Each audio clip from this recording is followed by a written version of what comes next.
I'm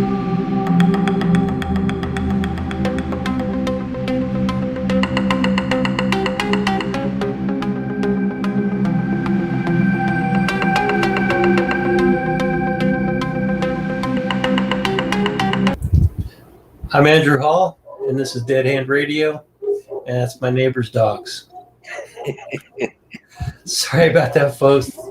The neighbor's dogs are going at it again tonight, and it's just something that I have to deal with until I can get this room soundproofed. So my guest tonight for this episode is UFO photographer Scott Browne.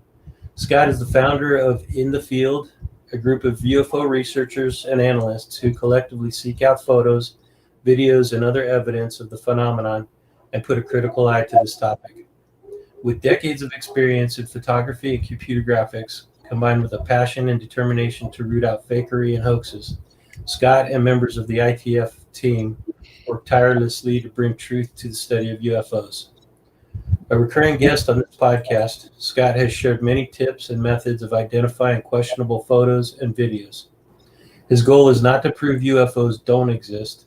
Far from it. Scott himself is an experiencer, and his goal is to try to minimize disinfo and hoaxes. He and others at ITF want more than anything to identify and shed light on reliable, tangible evidence whenever possible.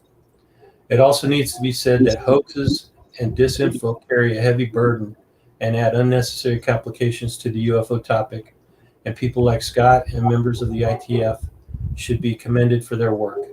Thank you for all that you do, Scott, and welcome back to Dead Hand Radio. Thanks for having me, Andrew. Always my pleasure to have you on, my friend. So, and thank you for being here. Just for anybody who might not be familiar with you, would you give a brief background about how you got interested in UFOs and what compelled you to start In the Field? 1987, had a couple episodes of what they call sleep paralysis. Really scared the crap out of me. And so I can't attach these things, but it happened around that time. So after those couple episodes of sleep paralysis where I felt something was near me, and I got a bad feeling from it, and this feeling hung with me. So some time went by, and I was reading a bunch of biographies. I went into the bookstore. There was a book called Out There by Howard Blum, Washington Post reporter. So I picked it up, I read it, and from then on, I just started reading everything I could get my hands on. I joined MUFON. I was with them for a little while, about 2 years. And we investigated a case of a crop circle that's about a mile from my home. But the crop circle was in a patch of corn. And I got this idea in my head before I even got there that it was a bunch of kids playing a prank. Got there, the circle is about 30 feet wide. I got down on my hands and knees and I crawled around the outer rim to see if I could see any footprints. The dirt was real soft. Not a single footprint, not a sneaker print, nothing. So the other aspect of it that was really strange was the corn on the outer edge looked as if it had grown up out of the ground and then had a sharp angle to it where it grew. It was almost like somebody set a bowl shape into the corn, and then the corn grew around it. And the stalks weren't cracked. It looked like they had, like if I took a ballpoint pen and I melted it and then bent it. And that's what it looked like. So anyways, stayed with them for a little while. I tried to get feedback on that case after all the evidence was shipped to the main MUFON people. I couldn't get any feedback from them. Nobody would answer an email or questions. It was a lot of stonewalling. So I, kind of got out of that. And then I started seeing people online that were shooting their own night vision, doing experiments with different cameras, trying to capture things. So I decided in 2013 to start in the field, and I began to bring people from all over the world, everywhere. Canada, some of them, they can't even speak English. I have to use Google Translate to talk to them, but it's, you got to do what you got to do. And so from then on, of course, we began to come across channels that were filled with misidentifications, hoaxes on purpose, false information. And so we began to identify those sites and keep a list. And the list started as the list was supposed to be just used for in the field, for no posting from any of these sites. And some people grabbed it and they pulled it out of the group, and I saw it turned up on a couple websites. And, so I thought, well, there's not really much I can do about it. It's out there now. And some of these people who ran some of these sites, they confronted me and, they said, you're wrong. And, I pretty much just kind of ignore all that. But I just had to remind one of the group members, because he posted a video from one of the worst channels that hoaxes all the time. It's all CGI. Posted a video. What do you guys think of this? So I said, well, I'm going to have to put the list back up because people don't understand. So I spoke to him about it, and he got bent out of shape and, ended up leaving the group. And, so, I mean, it's pretty much went from there. Then I jumped on Twitter, I think in 2019. Yeah, I think it was 2019. And I've been on there with, all the people in UFO Twitter, and I've met you and a whole bunch of different people, and it's been pretty cool. So I'll still run into people being adverse about things and getting upset, and I understand that. What they don't understand is that I was them. I was fooled. I was fooled by a lot of people in the early years. But I learned as time went on, I learned what things looked like, and, things about photography and different cameras. And, I try to bring that to people and try to explain to them, this is why this is not real, and try to give them examples, or I'll show them some of the graphics that I've created to educate people. I think we're up around, I think there's like 210 of them now that we use in the group, and they cover everything: birds, lens flares, you name it, it's in there. If I come across it and I don't have a graphic for it, I'll make one so people can go in there. And I always tell people to refer to the album, look at it, go through it. If you want to grab any of those graphics and use them, go right ahead, and so yeah, that's it. Yeah, and I think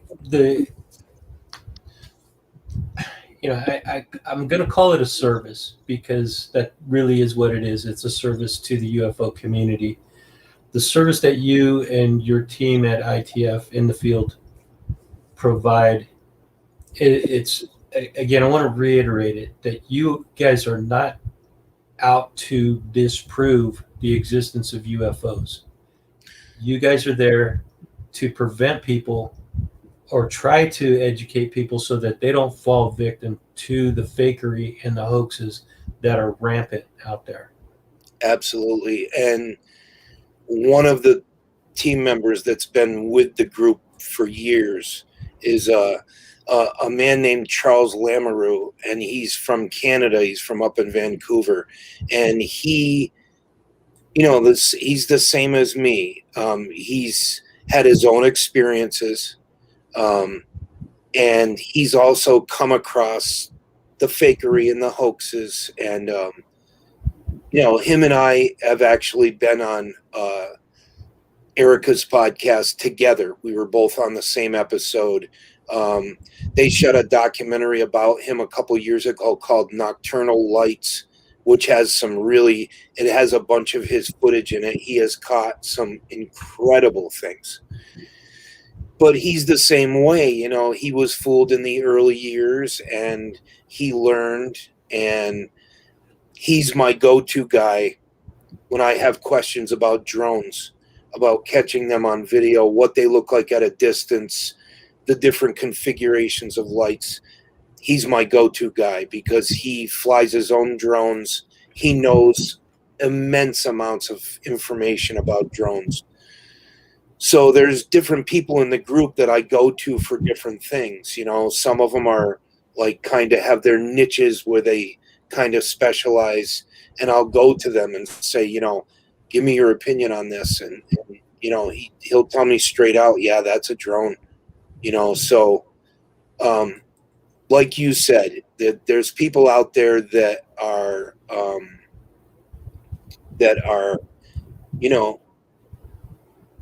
they get bent out of shape because they think, and I get the impression that they think that I have not had my own experiences, that I'm just trying to be one of those people that is downing the whole UFO phenomena. I won't say any names. There's people out there that are doing that. They have a bias. They have no capacity to even begin to think that that could be possible. I, on the other hand, have seen it, filmed it, and, watched it with my own eyes. So I know it's out there. So all I'm trying to do is separate the two so people can be more focused on what is anomalous. And one of the images I sent you tonight is going to be important to illustrate that fact. Okay, we'll get into that just a minute. I want to say a big thank you to the people that are here watching and in the chat room. JD, Study UAP, Yep. and Robert Farmer are in the chat room. Thanks, guys, for being here. If you guys would like to share the show, it would be helpful. I'd appreciate that. But tonight we're talking with Scott Browne, UFO photographer, experiencer, and founder of In the Field, which is a UFO analysis group or UFO evidence analysis group. I think we could classify your team as that, right? Yeah, actually, I know JD is, but I believe they're both members. Oh, okay, cool. Well, welcome, guys. Yeah. It's the first time. I think it's the first time I've seen both of these guys in here. I might have seen them before, but apologies if I didn't recognize your names. Now, Scott, you're a serious dude, man. I mean, you come across as a no BS kind of person. To some people, that's intimidating. To some people, that's off-putting. You come off as a kind of an authority figure, and that could be one of the problems that some people have with you. I don't think of you that way, man. I think of you as a person who's passionate. You are serious. I do agree that you are serious, but that's because you take this topic seriously. It's a no BS topic for you. Yes. And you hate the hoaxing and the fakery that's out there. One thing that I wanted to get into, and I'm gonna jump ahead a little bit because this has been kind of burning with me right now, is that reports that are made by eyewitnesses, those reports that are often made to MUFON or New Fork or other quasi-official type of organizations that do take these type of reports. My contacts within those organizations have told me that there is a very low number of actual hoaxes that are reported. within the eyewitness reporting these type of situations. But that doesn't add up to the rampant number of hoaxes that are happening with people posting stuff online almost daily. Absolutely. What do you think is the difference? Why are people so willing to put stuff out there on the internet versus actually reporting it to an official or semi-official organization? I think a lot of times it's, let's say this guy creates this really cool looking piece of CGI and he says, man, this is incredible, but I'm going to post it online. I'm not going to send it to MUFON because they may have somebody that's a CGI specialist. He may be able to look at it.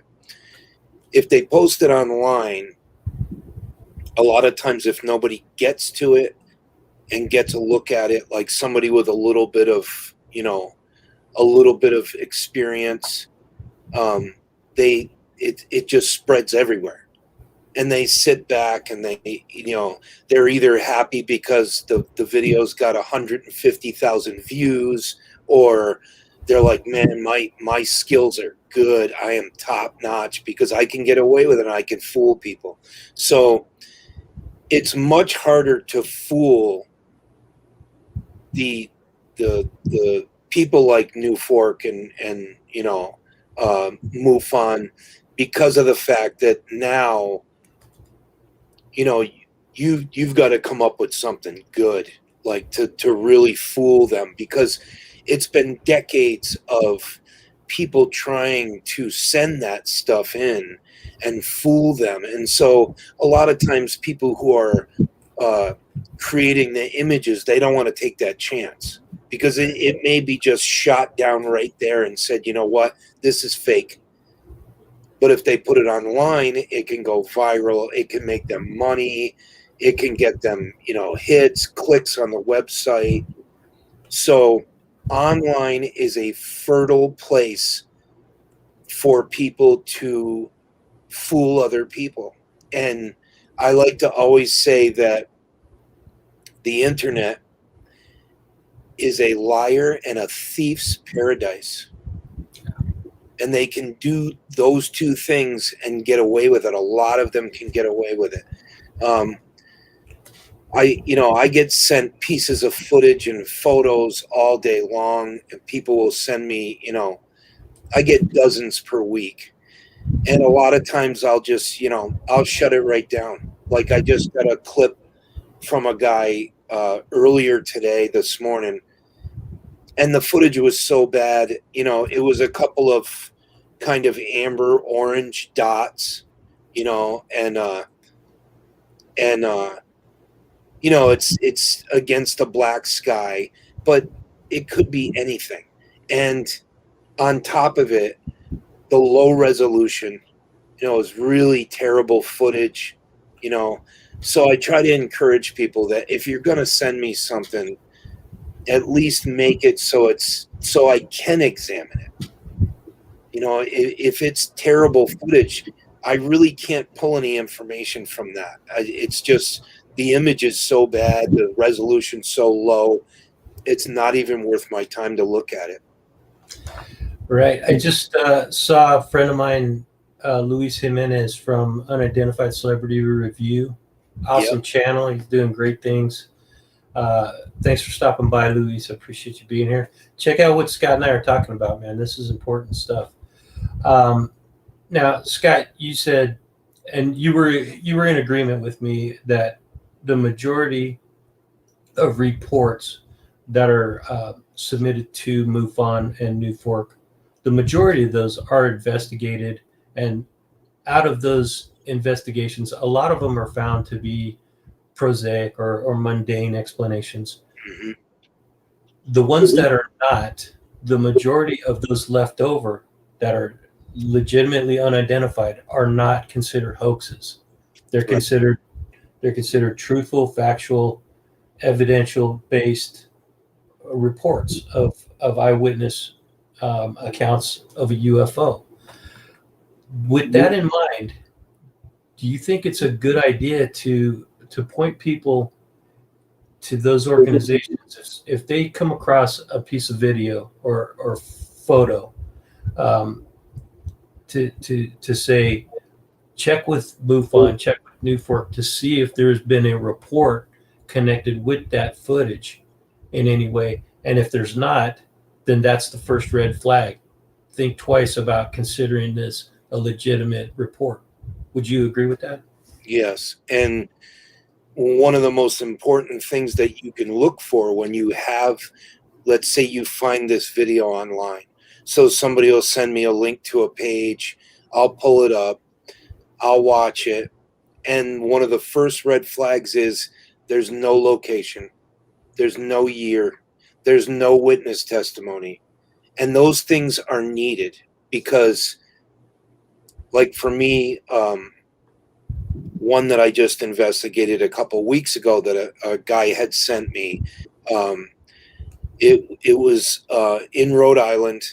And so I wanted to, this is a very large orb out over the water. And it hovered for a while and then banked off to one side, got smaller, and then disappeared. So I'm used to seeing that, and it's usually a plane coming straight at the person. So the hovering is all the time that it takes to come towards you because it's coming straight towards you. So it looks like it's hovering. So as it banks off, it gets smaller and it turns off, and you don't see the headlight on the front of the plane anymore. The first thing I did was ask this person, will you give me the exact location that you took this video from? I don't want the state. I don't want the town. I want you to tell me the street where you took this from so I can find this location. And if they're willing to do that, which a lot of times they won't give it to me. But this guy was willing to do it. And sure enough, gave me the location. I dropped down in Google Earth. That's the exact spot he took it from. Then I began to look around. He had 3 airports around him. He had military facilities all around that area. And as I came up off the ground, you could see that he was in direct line with the planes coming in. So the plane was coming directly at him.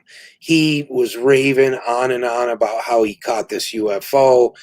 And so I gave him screenshots of all this stuff that I had found. And I said, you're in a direct flight path. They're flying right at you. Then I tried to explain to him, you're over a large populated area.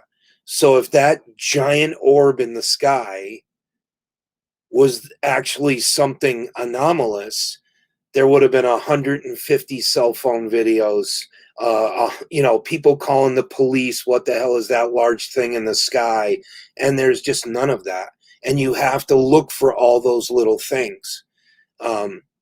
So, I mean, you can't, sometimes people get really excited about what they've caught. And I hate to be the one to put that pin in the balloon and pop it. I hate to be that guy because I know they're excited. And I know when I've caught actual anomalous stuff, I'm through the roof. I'm looking at this video and examining it, and I cannot identify it, and I'm excited. But, if you're going to go out there and hunt stuff, you've got to be discerning. You have to look around, look at your surroundings, look at where you are, look what's going on in the sky around you. Also, I would say that it's important to pay attention to what's happening during the daytime. Because if there's something, if you see planes coming in during the day, then you're more than likely going to see planes coming in at nighttime too. I live in the path of Las Vegas. Right. McCarran Airport, which is an international airport. Planes fly in all day long, all night long, and I've seen some planes that move in a weird way. It looks like, at nighttime, it looks like it's moving in a weird way. I've also gone out there to Nellis Air Force Base to watch planes flying or taking off from the Air Force Base, the jets, and those things. If you ever see a plane taking off from the straight on, head on, you're looking at the runway from head on, and you see the plane take off, and it's nighttime. All you see is the glare of the exhaust. Right. And you see that thing going straight up. It looks like it's anti-gravity. It Right. looks like it's going straight up, but it's actually moving towards you and going up because of lift, because of the wings. Right. It's a plane. I mean, but it looks like an anomalous craft that is defying gravity. Right. So if you don't know what you're looking at, you have to investigate it and do your due diligence before you start putting it out there. If you're not doing that, then you're adding to the noise. Right. You might not necessarily be a disinformation person putting out, known disinformation, but you're adding to the noise by not doing your own investigation and trying to explain away what it is. Right. Now there was a question here from Truth Seeker 777. He wants to see some pictures, and we do have some photos of some known hoaxes that Scott has put together. We'll get into those here in just a few minutes. Eric Moyer, I see your comment there. Thank you very much for that. And then Robert Farmer, people get so emotional when you tell them it's not aliens. And it's understandable, man. I mean, anybody that's invested in this topic, they want to have that, they want to have answers, and they want those answers to be aliens, and unfortunately, a lot of times it's not aliens. In fact, there's very little evidence to prove that aliens are even operating these craft. Right. I want to believe it. I want to believe that these things are manned by extraterrestrials, but there's just no definitive evidence. So my opinion is still, on the fence. I'm still reserving judgment on all of it. I want to know though. So, but I don't want to be fooled either. Right. I want to know, I want to see factual, truthful evidence.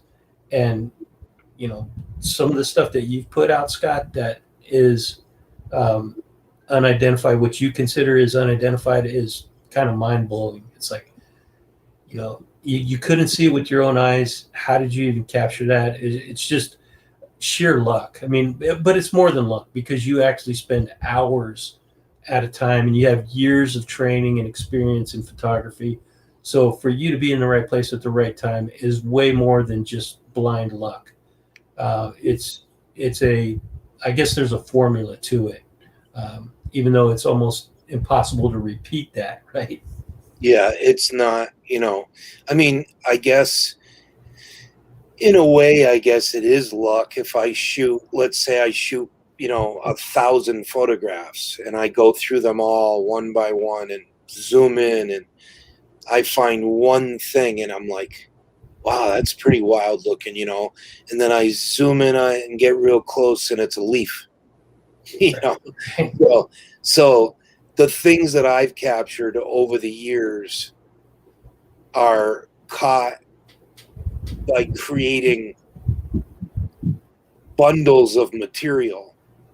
And then but see, where I say that I think it's more than just luck, is that if you went out and shot one photo and captured what you've captured, that is luck. Okay. But you going out there and shooting hours of footage and spending years in the field actually looking for this stuff and collecting out of that, out of the amount of time and effort that you put into it, having a handful of legitimate photos that are unexplainable, that is not luck, man. That is just determination and sure will. Sure will, man. Yeah, I guess you do have a good point there. Yeah, you're damn right I do, man. I know what I'm talking about. I'm trying to give you kudos, man. But keep doing it, because it is not a fruitless effort. You might go years without capturing anything, but eventually you're going to get something else. So just keep at it. Yeah, I try to tell people that, if you're going to do it, keep doing it and don't stop, because sooner or later you're going to hook into the big one, and you're going to get something you're going to look at it and you're going to go, I cannot even, make any matches with anything that I know of. I don't know what that is, but you've got to keep doing it. It's just like people always tell me, well, I've had friends tell me, well, I've never seen a UFO. And I say to them, how many hours do you spend actually looking up there? Because a lot of people look here and look down. Right. A lot of people don't spend time looking at the sky. So when my kids were all younger, we'd lay a blanket out in the backyard, put sunglasses on, and just sit there and just stare at the sky. And of course, my children always kind of enjoyed it because they were looking for all the shapes of the animals in the clouds. But that's not what I was looking for. But I would pick out the animals with them. But in the meantime, I was looking for stuff like moving around up there that didn't look normal, Yeah. So, like I said, if you don't look at the sky, you're never going to see anything. Yeah. And, I go out every night and I spend at least 10, 15 minutes out there looking up at the sky. But I'm in the same place. I'm in a flight path. If I'm going to see something, I need to go outside the city. I need to get away from the light pollution. And I need to spend a couple of hours out there at a time. Right. I might be able to spot something. So we touched on this just a little bit, but I really want to drive it home.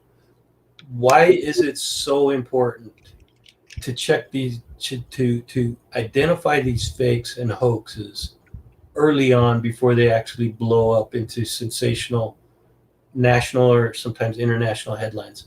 Why is it important to kind of nip these stories in the bud before they blow up? It's funny because there's been times where an image comes out or a piece of footage and somebody, whether it's me or someone else, identifies it and says, you know what, that's moving like a balloon. It's flopping, it's floating, it looks just like a balloon, it's catching the light.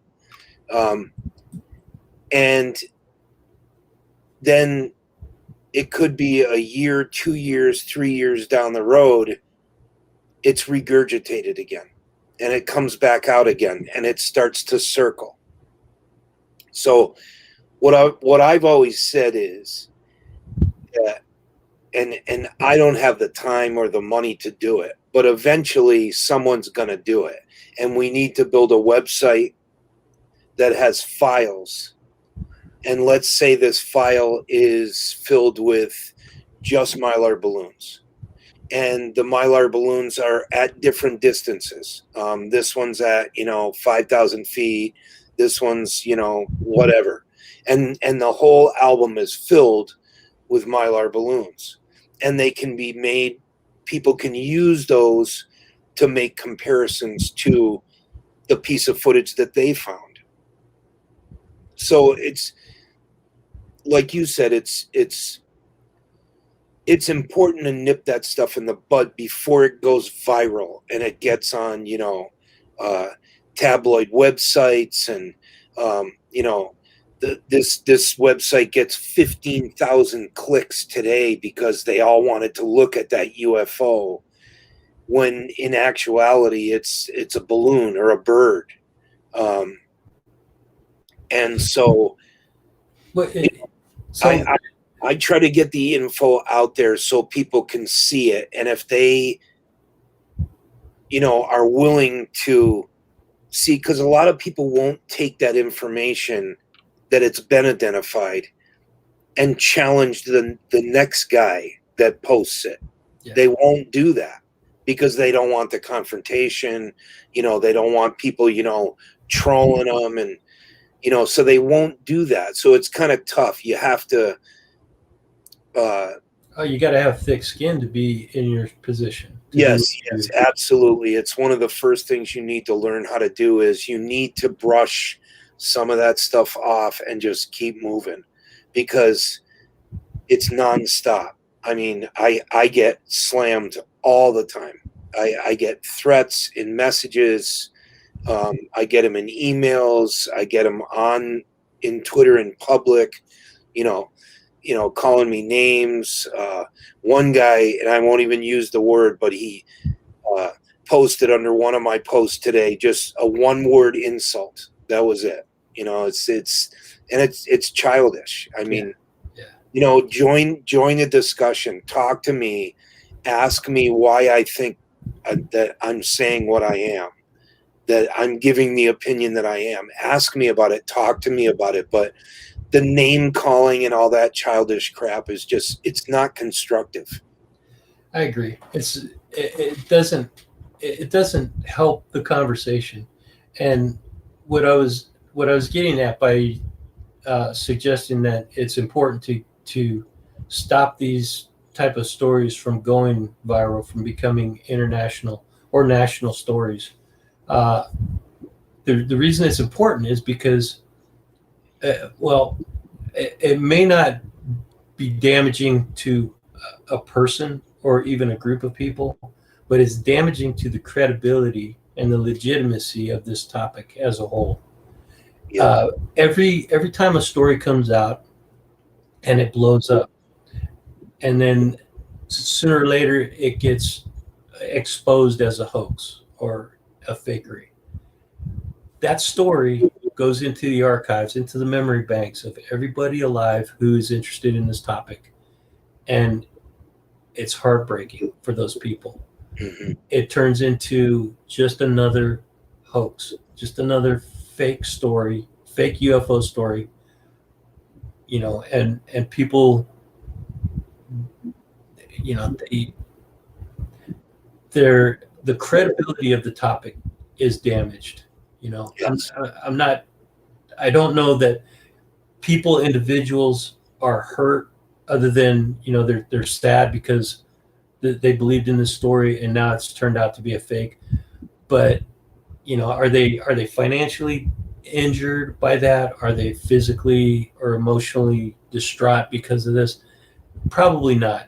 But the bigger picture, the whole community as a whole, is a little bit deflated, and the topic of UFOs, it's teetering back on the days of when it was mocked, when that giggle factor starts to really rear its head up, and people start to look at UFOs as maybe there's something to it, that it's not real.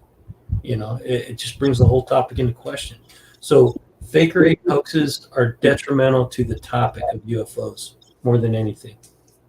Yeah, it taints everything. I mean, if you're a new person and you come into this, and the first thing that you run into is 5 hoaxes in a row, you're going to build this opinion in your head that there's nothing to this UFO crap. This is a bunch of people just making things up, when in reality there's a real phenomena that lies underneath all of that.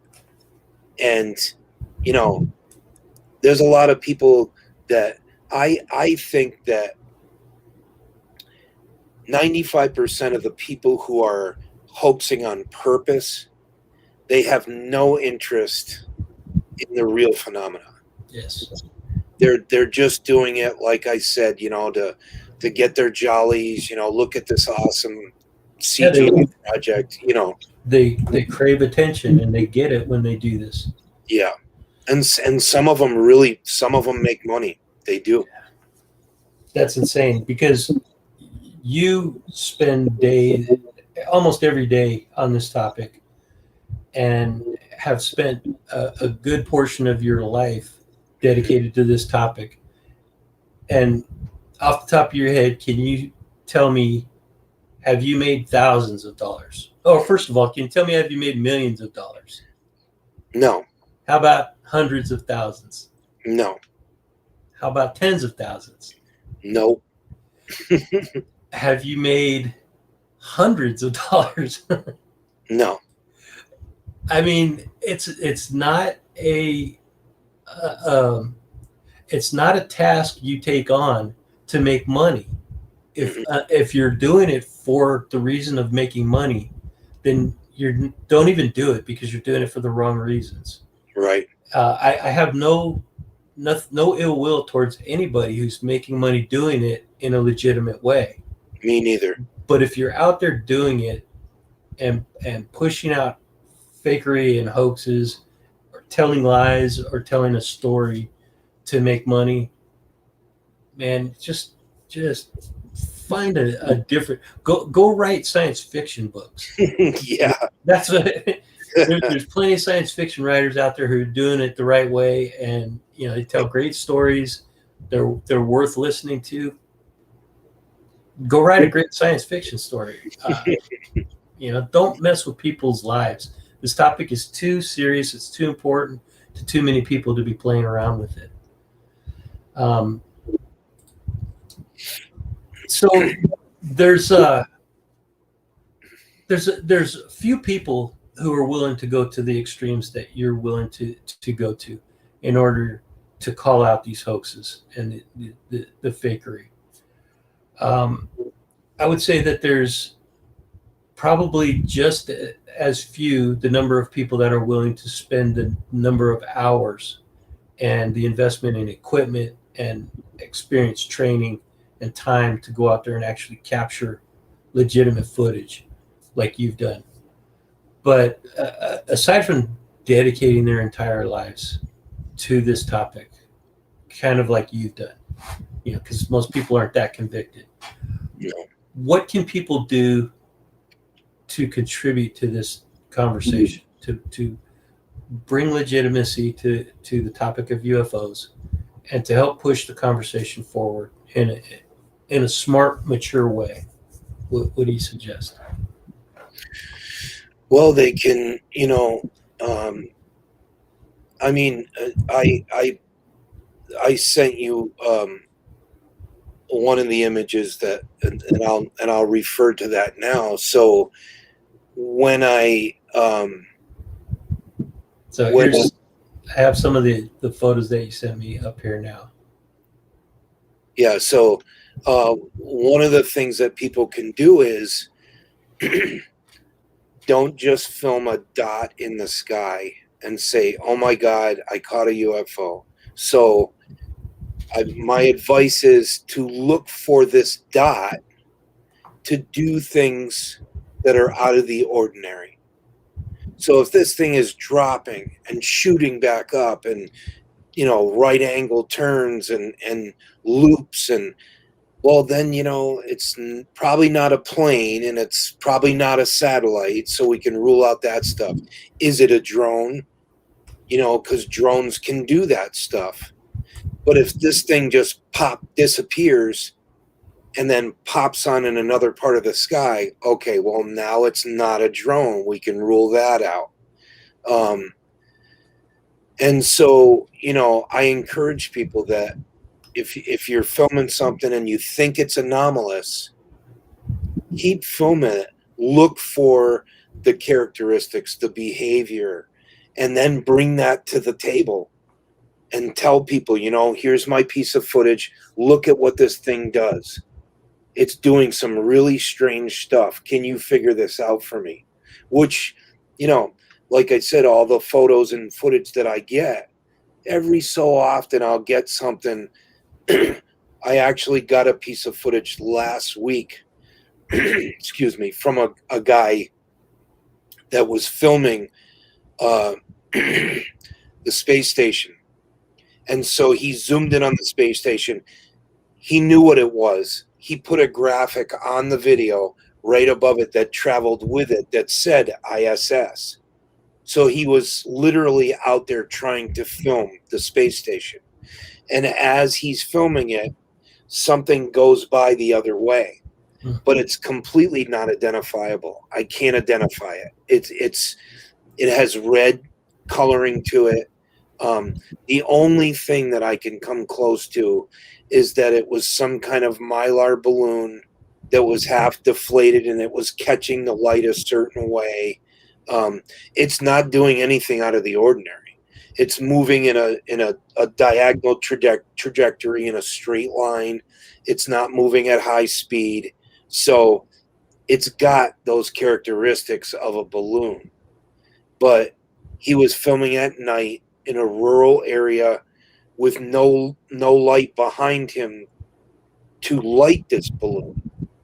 So that's kind of, it leaves it in the gray area, and no matter what I did to it, I couldn't brighten it enough to get detail. I put it through some filters and it's weird. I don't know what it is, but my best guess is a half deflated mylar balloon. Is that footage available for anybody to see it, or is it still under investigation? I think, well, when he sent it to me, I think it was still either private or unlisted, but I can check and see. But I think they may have, actually, I think a couple days later he did put it online. Mm-hmm. And it's another team that goes out there to film. Oh wow. Yeah, if you could provide a link to that, man, I'm sure people would love to see that since we talked about it. Yep. Yeah, if you can provide a link, I'll put that in the show notes so people could look at it. So we've got some photos here. Are these all just examples of fakery and hoaxes that you've created? Well, some are let's just say they're not hoaxes on purpose. So this one is an example that I was giving to show how a reflection on a mirror can be used. This one right here, I just have to say, when I saw this one, I thought it was so ingenious because you could put anything on that glass, on that mirror. Yes. Shoot the mirror as the background, and it looks like whatever the object is floating in the air. It's just blows my mind that you could. And the idea how'd you come up with the idea to do that? So the idea was taken from a guy. He is, I'm not going to mention his name. He's over in, I think, Italy. They've made a documentary about him. And what he was doing was he got caught doing this. So he would take metal, different kinds of buttons, like brass buttons, different metal parts that were round. And the house that he lived in had a skylight. So he would go out on the roof and lay something on the skylight, then go in the house and zoom in on it, then move the camera around so it looked like the object was moving, but he was actually moving the camera. So he got caught doing this a while ago. So I thought about this idea. It was born from him doing that. And so I thought, if I lay down a mirror and I catch the reflection of something like the house, then I can lay these two pieces on there, photograph it, flip it around, and voila, there's your UFO. Yeah, and you could, easily do this in any setting, whether it's a city or, a house outside of a house, in a forest. You could do this anywhere, and it's going to look like whatever you photograph on that mirror is floating above the objects in the foreground. I don't even know how you would disprove this to determine if that's a fake. If somebody had a really good UFO model and they use this method, it could easily be considered one of the best UFO photos of all time. Yes. That's insane. So let's move Well, on. and so that's why context is important. So you get the witness testimony, you Yeah. question them, you know, that's really how you're going to get to the bottom of something like this. And then if they don't do it properly, you know, you can zoom in and you can pick up the fact that I used a washer and the head of attack, Mhm. you know, and you can maybe pick up details if you zoom in on the tack and see that it's got like a couple little letters on it, or, you know, things like that. So there's a lot of things you can look for. Yeah, I think the way you did it here, you left just enough blur. Yeah. So I left the house sharp, Mm-hmm. but I blurred the object just a little bit to create some movement. So Yeah. it looked like it was moving. Crazy. Uh, so let's go through a couple more of these because yeah, some of this stuff I know you put it out on your website, but I want to expose as many people to these type of uh, misidentified images and straight up hoaxes that as possible. So what do you got here? It looks like a weather balloon or something, a hot air Yes. balloon, maybe. Yeah. So this one, so if this person, let's just say this person didn't have this powerful of a camera, Mm-hmm. and they were filming the dot, they might think it's anomalous. It's moving around, the wind's caught it, it's going up and down, it's kind of moving erratically. Um, Fortunately, this person had a powerful zoom. And so he was not hoaxing. He was showing that this dot in the sky was a weather balloon. Mm-hmm. And so he zoomed in on it so people could see. And you know, sure enough, the dot becomes, it's the same way with the aircraft. If you film the aircraft and your camera has low res, you're at a distance, it'll create a tic tac. You'll see no wings, you'll see no tail. But as soon as you zoom in, all the parts come into focus. So you can't let those things play tricks on your eyes. If you don't have a good camera, you know, and you're filming something, look for the behavior and the characteristics. Eric Moyer says that one was quite baffling. Are you referring to the previous one, Eric, or the balloon? And Robert Farmer says, I'm close to giving up pointing out snake oil merchants in this field. All you get is a load of flack. You get a lot of heartache for trying to help people. Yes, you do. Yes, Yeah, you do. it's a little, yeah, it could be discouraging, man. But believe me, you guys are doing great work. I appreciate it, even though a lot of people may not appreciate it. The people that are serious about this topic are appreciative of what you guys are doing. So keep doing it, please. The ISS one, oh, okay, I got you. When Scott was talking about the ISS footage with the whatever the anomalous object was going through the video. Yeah, it is. It's very strange. I really, I couldn't identify it, and the only thing I could come close to was, like I said, a half deflated mylar balloon. But if you don't know, you don't know. So you have to label it unidentified. I mean, Yeah, if I can't identify it, it's just falls into the unknown. because if it could be a mylar balloon, it could just as easily be an extraterrestrial manned craft, right? I mean, there's an equal percentage of it being one or the other. Yes. Unless you know for certain. So it's good that you guys are not identifying everything, because that means there really isn't a phenomenon that's happening, Right. and that's good news. But unfortunately, people don't listen to what you're saying long enough to get that point, to understand that. Maybe you should lead with, I'm a believer. I've seen UFOs. I've photographed UFOs. but I've done that. yeah, I've said, you know, I'm not uh, a guy that's out there going, you know what, this UFO stuff is all crap and it's all fake, and I'm going to prove it all wrong. I'm just not that guy. I know the phenomena is real. I don't believe in it. I know it.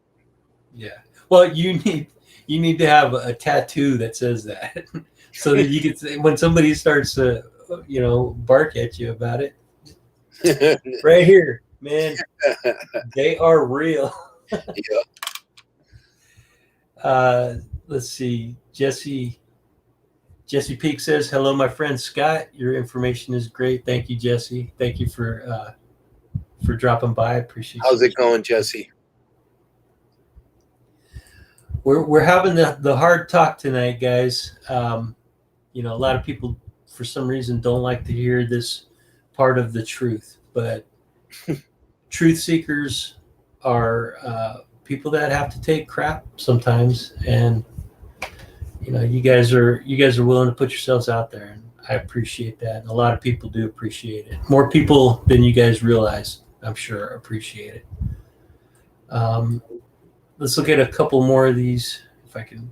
Oh, my screen might have froze because this thing's not.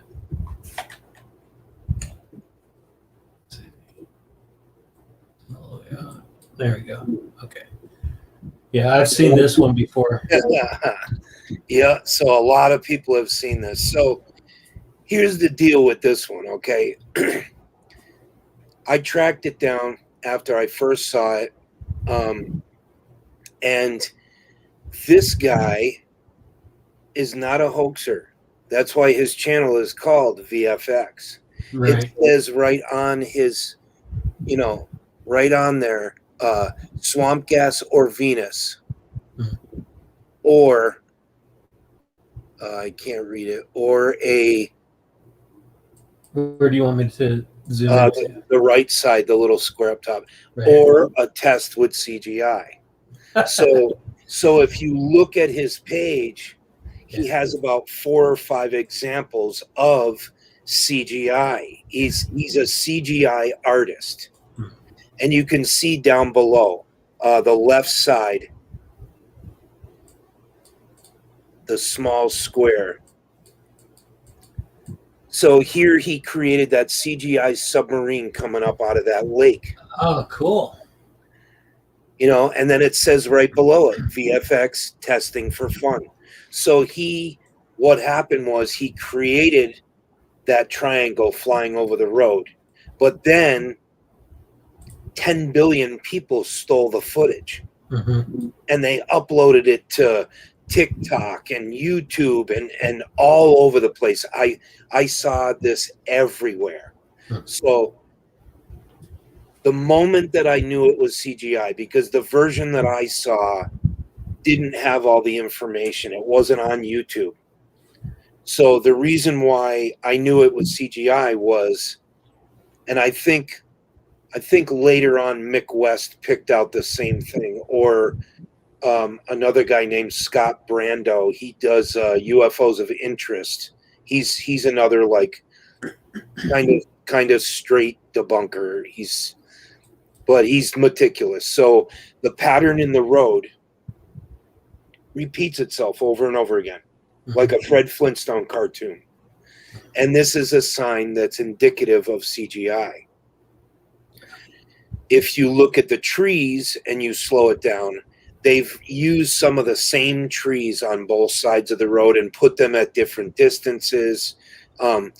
All this stuff can be picked out. You can clearly see it. So here lies the problem. This guy wasn't trying to hoax anybody. He created this amazing piece of CGI footage, and that was it. It got stolen. It got taken. People used it. Next thing you know, there's people on Twitter fighting with me. It's legitimate, man. You don't know what you're talking about. And I'm showing them my graphics, showing them that it comes from a CGI artist. This guy created it. He's right there. VFX. and they just, some people just, they were adamant about it. They were like, this is legit, you're a debunker, screw you. So it can end up being a hoax, but not by the person that created it. Yes. So I suggest that if there's anybody out there doing this CGI work, identify it down in the corner. Put a little bit of text in the corner that says, in the video itself, right? Yeah. So put CGI test, special effects or whatever. If you don't want the footage stolen, you don't want it turning up on 100 different news sites. Just think about how many subscribers this dude would have gotten if he had his logo or his name in there, with the web address. People would be going to that web address, subscribing to his channel just to see the work that he's doing. Right. And I'm not down on it because it's a really, really incredible piece of footage that he created. It's really cool. Yeah. But as soon as I slapped it on slow-mo and I started playing it, you could see the patterns repeating themselves. Same potholes kept going by. Automatic CGI. So then when I tracked it to this website, because everybody kept calling it TRB3. So when I put this into YouTube, it took me a little while to actually find it, because YouTube's search engine is really garbage. Let me just stop you right there, man. Almost nobody has the patience to scroll through hundreds or possibly multiple hundreds of videos just to find the original footage or the original video that was created. Nobody has that kind of patience, man. No. So it's a pure obsession. Yeah, that's okay. But when I just can't say it enough, man. The work you do is critical to this topic to keep it legitimate. Because if you had this stuff out there going unchecked all the time, there would be no reason to even talk about it, because how do you know the difference between fake and real? Yeah. Which by the way, we're going to have to show something that's real. Did you send me one of your photos of something real that you've captured? I didn't, but I mean, you can pull up one of the videos on my YouTube channel. Okay, we'll do that, because I do want to give people an opportunity to see some of the real stuff, as and the name of this video is Real versus Hoaxed. We're showing them a bunch of hoaxed photos and videos. Let's at least show them something real as well. Right. So the next one up this is a cool one. I've seen this before. Yeah, this and there's a lot of these. How fast do these things travel? I'm not sure. I think I may be mistaken, but I've heard that they can get up to like 400 miles an hour. Really? Yeah, I may be mistaken, but it's an insane speed that these things can travel when they're on a dive to hit a target. Yeah, going into a dive.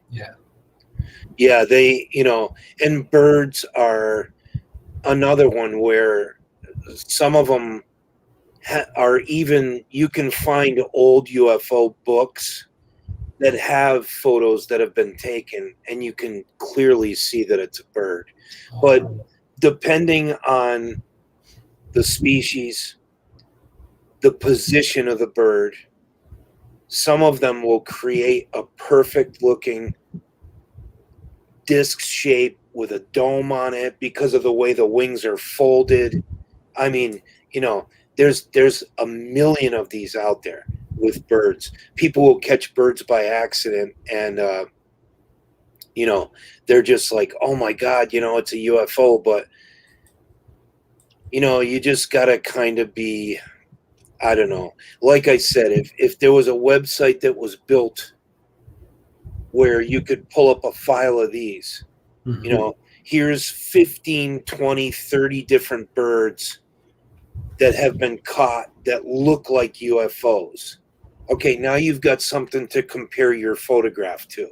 And you can look at it and say, you know what? That looks just like my photograph. You know, and you can compare aspects, coloring. You can see in the blurred photo where it's shooting down, you can see the color of its wings. You can almost see the color of the little bit of yellow in there.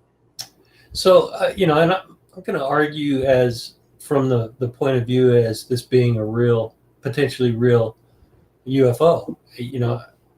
If all I saw was this right here, this could be just the shiny side of the metallic surface that's reflecting the sunlight, and Sure. then this part over here is in shadow, so it's a little bit darker, and the underside is maybe has some self-luminescence coming off of it. uh, Yeah. or it's only partially materialized. It could be coming in from another dimension. Right. You could explain some of these features on this thing with esoteric explanations. Right. And so another important thing that you want to do with the bird photos is once I get a location, then I try to find what birds live in that area and then try to get them up there. So what I'll do is I'll take a picture of, say, the peregrine falcon. I'll put it up next to the alleged photo and I'll blur it with Photoshop. I'll give it a motion blur so that I can see if I can match what's in the alleged photograph with the bird that is native to that area. Yeah. And if it comes close, you know, I mean, I can throw it out there and say that it's a bird, but some people won't like that. You know, they'll say, you know what, it is a UFO coming in from another dimension, you know, and Right. I mean, I have to leave it at that. I can't, I can only go beyond, I can only go to the point where I can identify the species in the area. Um, the, You present your evidence as an alternate explanation for what it is. If anybody looking at it still wants to consider it an anomalous object, that's their choice. You've given them the information to make a different choice. They chose to ignore that evidence. You can't sit there and argue with that person and try to convince them something other than what they're willing to believe. That's just right, fruitless for you to do that. right. And you know, one of my favorite sayings, and I've probably written it on Twitter 1,000 times, is we can agree to disagree. Yeah. You know, and I leave it at that. And some people will not take that. Right. Like, and I had this woman, not going to mention her name, and with the whole controversy that was going on yesterday with, you know, the podcast that I was on and everything, material was posted on my Twitter, and she disagreed. Mm-hmm. And so I kind of went back and forth with her a little bit, and I said it twice. I said, we can agree to disagree. Yeah. And she just kept going and going and going. I went to bed. I got up in the morning. She was still posting. She had been doing it all night long and arguing with other people underneath one of my posts. And I was like, you know, I wouldn't have the energy to do that for 8 hours and just argue with people. We can agree to disagree. You can have your opinion and think that it's a UFO coming in from another dimension. I think it's a peregrine falcon, you know, and we can both go our separate ways, and we don't even have to fight with each other. We can just both have our own opinion. Yeah. You know, sometimes I can't prove it down to the tiniest details. I can give an idea of what I think it is, but sometimes I don't have all the details where I can say, you know what, this is solid. This is exactly what it is. Sometimes I can't do that. So I just say, through my eye and being used to looking at blurred birds, that's what it is to me. Yeah, and that's your opinion, and there's no reason for anybody to get worked up over one person's opinion. Right. Just let the guy have his opinion and move on. You don't have to prove that he's wrong or right. Right. You just move on. I totally get that. Eric Moyer says he just got his first picture of a peregrine yesterday. Was just cruising the thermal real high up. Nice. That is awesome. And I'll tell you what, man, wildlife photography is challenging in and of itself. Oh, it's incredible. But it is such a cool thing to do, man. I do some of my own photography, and shooting wildlife has its own challenges. Yeah. But it's a really gratifying thing to do when you actually get a really sharp picture of a bird in flight, man. It's awesome. I mean, you can kind of put it side by side with, the same obsession with trying to capture something anomalous. So you got a guy from National Geographic. He's sitting out in the woods for 3 weeks trying to catch some rare species of primate. Right. And he's out there and he's camping in the forest and he's like, oh, I gotta get this picture, and it's kind of along the same lines of trying to capture anomalies. On top of that, he's probably spent tens of thousands of dollars on his equipment, the travel time to get there, not to mention the years of training and experience he had that was enabled him to be in that location to capture that. It's just, I mean, it's a huge commitment one way or the other. If you're into something, man, you have to really commit to it. And it's just another form of dedication. Yes, exactly. So Groovy T says 180 miles per hour. Is that the speed of a peregrine falcon? I felt like I was probably off by a couple hundred miles per hour. So I appreciate that. If you went and looked that up, that's still extremely fast, man. Yeah. Because that's almost like they're doing a dive toward the ground to capture prey when they reach those speeds. One wrong move and it's over for them. Yeah, I mean, if you're a rabbit, how do you get away from that? No way. No way. Appreciate you guys posting the comments, man. It's lightening up the conversation a little bit because some of this stuff gets a little deep, a little bit heavy. And I'm not trying to put Scott's feet to the fire in this at all. I'm really just trying to help other people understand his perspective, and you guys too. I mean, the guys that are part of in the field. Much respect, and from me, goes out to you guys for the amount of dedication that you guys have for this. Just keep doing what you're doing, man. Yeah. Because I'm in that group too. I don't, do a lot of. I don't spend a lot of time on Facebook. I'm on Twitter heck of a lot more than I am on Facebook. But I see some of the stuff you guys post. Yeah, I've actually been spending a lot more time on Twitter. Yeah. I've seen this one before too. This one, if you did not see where this came from, and you're like, whoa, right outside my house, right above the top of my roof. That's just a reflection from the inside of a window, right? Is that correct? Yes. Yeah. And depending on, I actually have a few more that I didn't send you, but depending on the shape of the light, if the light is recessed into the ceiling, those are really incredible. You can get some really incredible images. Yeah. I've seen those too. Yeah, those are. They're even better than this one. Yeah, so it depends on what kind of light. It depends on the angle you've got it at. So, I happened to see this one day when I walked past the kitchen and I went, you know what, that's cool. Click. Yeah. You could live easily be putting out hoaxes all day long, Yes. the way your mind works. But you're not doing it to fool people. You're doing it to educate and inform people.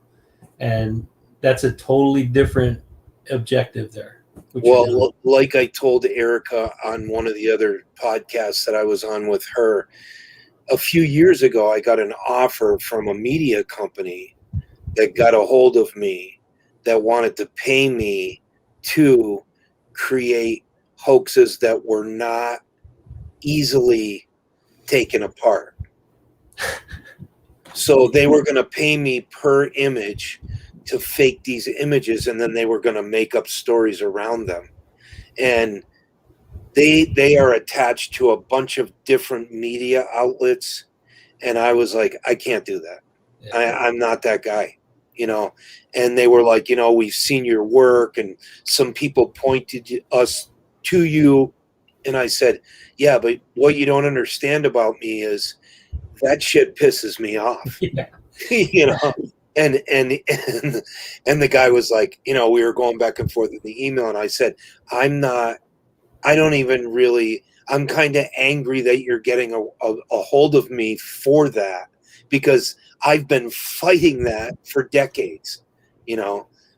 So Groovy T says it's 249 miles an hour, the wow, peregrine. Yeah. that is wild. I know. It's just insane how fast those birds move.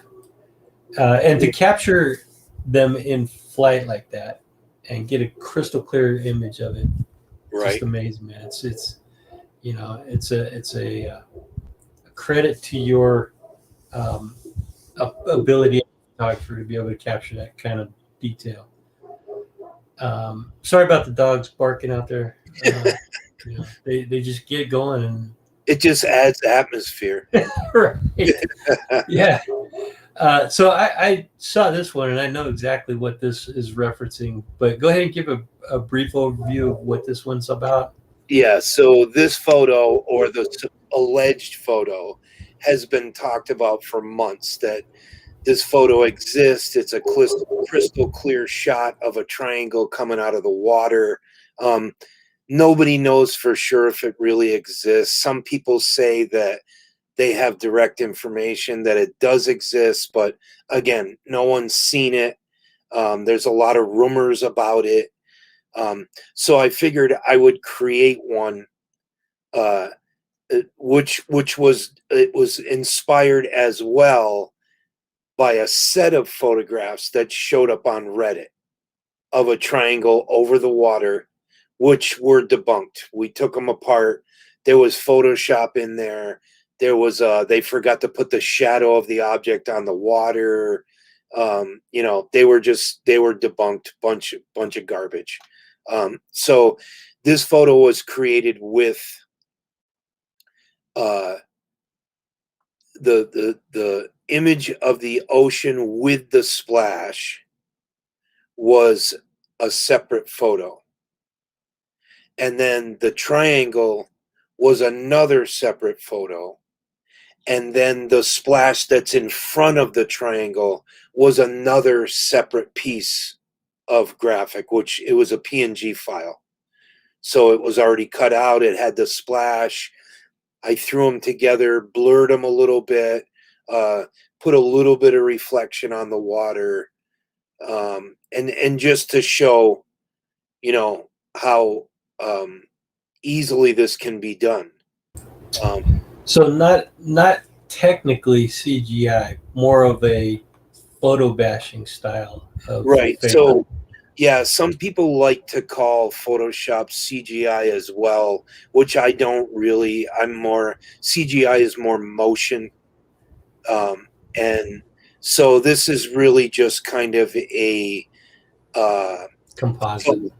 composite Photoshop illustration. Yeah.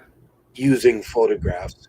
So, you know, this stuff can be done. I mean, people don't realize how easy it is to pull it off. And if I threw little bit more blur on this, you know, and maybe beefed up the contrast a little bit, it would even be harder to pick it apart. you know, and try to find the discrepancies in it. But and like I said, with that media company that got a hold of me, this is the type of stuff that they wanted me to do. They wanted me to fake UFOs, and then they were going to build a narrative around it. And I was like, man, you have come to the wrong guy. That is not happening, you know. And they were offering me good money. I mean, each image was going to pay me a few $100s. And so I was like, you know, I'm going to have to just bow out of that. I'm not interested.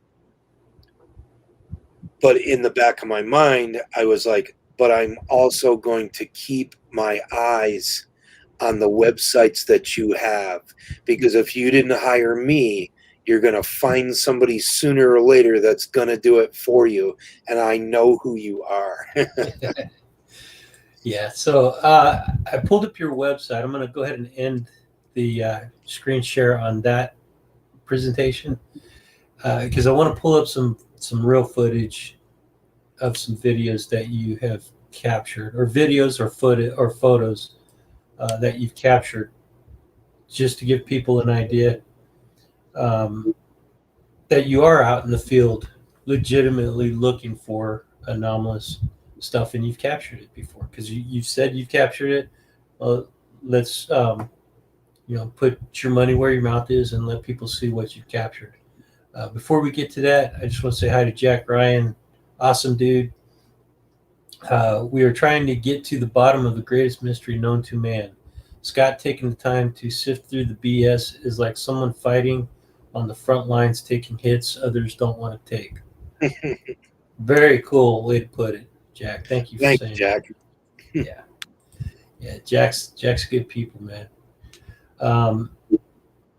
So okay, I've got your website up here, Scott, and I'm gonna go ahead and, if you don't mind, I'm gonna share not your website. I've got your YouTube channel. I'm gonna go ahead and share the videos section of your YouTube channel, and then together we'll pick out. Let's see, this will be a Microsoft Edge tab. Scott Browne ITF. Should I share the audio too, or do we need the audio? You don't have to. I mean, it's me talking over it. It's got a little bit of music in the background, but I mean, you know, I can explain it if you don't, you know, want to do that. No, yeah, we'll let you do the explaining. So sharing, this is your YouTube channel here. Let's see if I can make this any bigger for people. That's about as big as I can get it.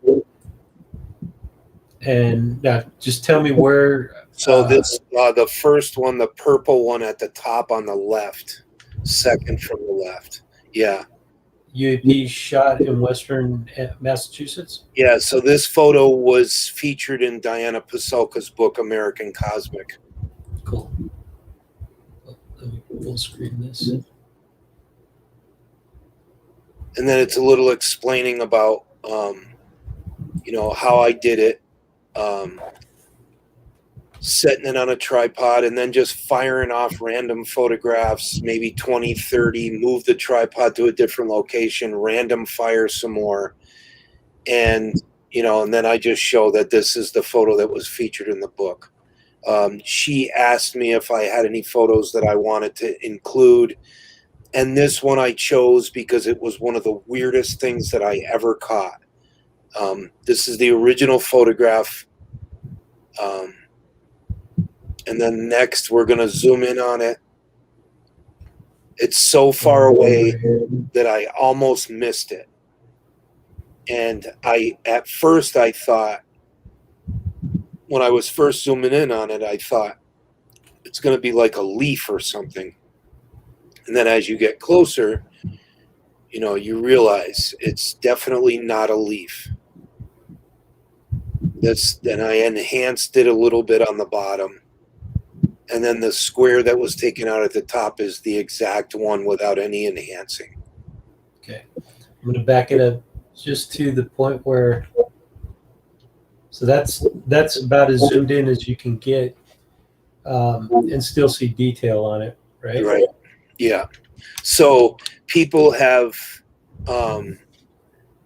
some people that I've shown it to, it's been online. I've posted it, the video, the images out there. And they've said, oh, it's a balloon. The closest thing they can come to is a balloon, because obviously it's not a bird. It's not an aircraft. But there's a huge problem with it being a balloon. And that is, the camera was rapid fired, one shot after another. So if it was a balloon, you would have seen the sequence through the photos. Right. This appeared in one photograph. That was it. The rest of them were all clear. There was nothing there. So these are characteristics of something that shows up just for a moment. So I think I was lucky enough to catch it where it was visible. And I just, I got one when it was clear and it was visible, and then the rest of them, it wasn't there. Maybe it was there, but I just couldn't see it, and the camera wasn't picking it up. I'm not really sure. I'm no expert, man, but I am pretty sure that's not a balloon. I don't see any resemblance to a balloon whatsoever. Yeah, I don't think so. And I mean, the sequence thing, would rule out a bird, a balloon, a plane, anything that's drifting through the frame, and you're rapid firing the button. It's going to pick up that whole sequence of movement. And there's no way that the balloon at that distance could have just appeared in one frame. There's just no way. Do you have anything else that you want to show? Yeah, let me see. Let's go to right down here on the right. Object signals back. This guy right here. Yep. So first, let me just explain a little bit. So the idea was, and I got this idea from another guy who was doing this. So you take a mirror, you use the sun, and you reflect it out into the sky. So you're tipping the mirror. Then I'm bringing the beam of light underneath the porch, flashing it back out into the sky. So I was doing it at like 3 counts, 3, then 5, trying different, So anyways, this is what the sky looked like. But on video, you're going to see it in infrared, so it doesn't look blue like this. But there was no clouds in the sky at all, no planes, nothing there. So I sat on the porch and I said, you know what? I'm going to try this just for ha-has. I saw this guy doing it online. He had captured a couple things. So I grabbed the mirror and I did it. And about 5 minutes into it, something flashed back at me. So I thought I was seeing things. I thought I was losing my mind. I'm like, my imagination's just playing tricks on me. So I did it again. So it happened a second time. So then I did it again. It happened a third time. And that's when I ran in the house, got the camera, and I said, I swear to God, if it doesn't do it this time, I'm going to be so pissed. Because I would never be able to explain that to anybody that showed up doing that. Whatever it is, there was nothing visible to the eye. In the blue sky, there was nothing there. There was no planes, no nothing. And people have said to me, well, it's just a plane flying by, but no, it's not. There was nothing there.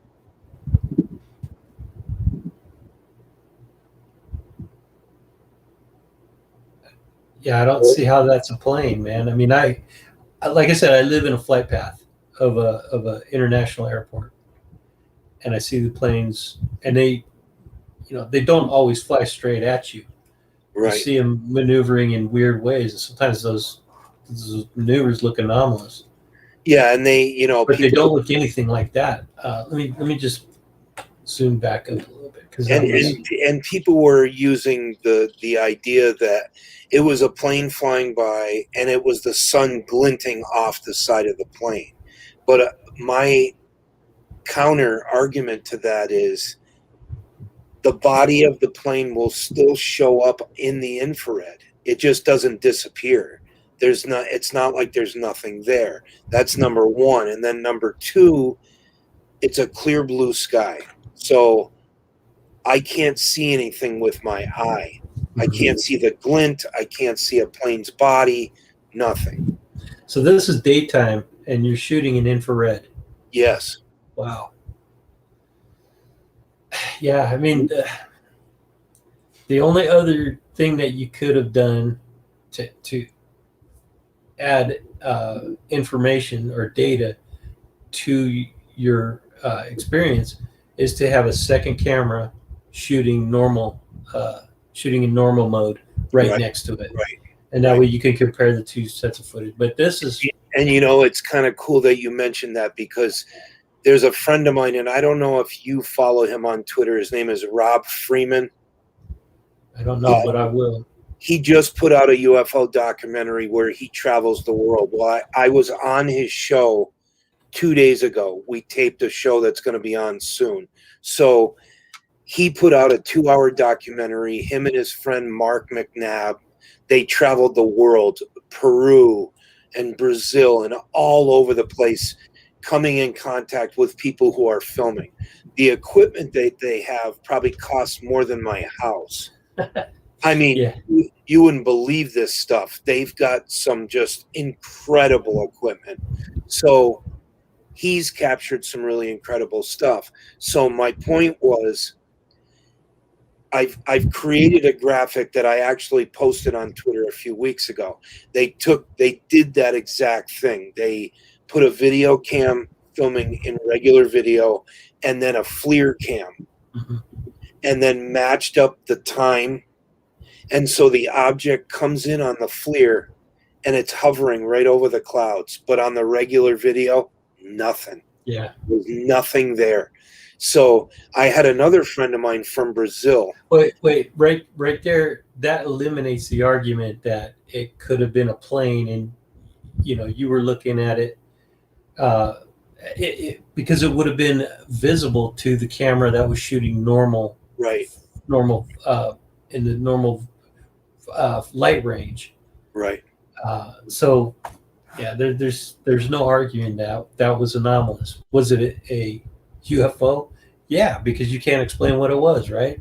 Yeah, and it was disc shaped, and it came in right over the clouds, and they're pointing to the spot on the regular video showing where it should be, but there's nothing there, completely invisible to the eye. So I had another friend a couple of years ago. He was from Brazil. He didn't speak very good English, and I can't find the clip, so I don't know if he took it down, but he did the same thing. He built a rig.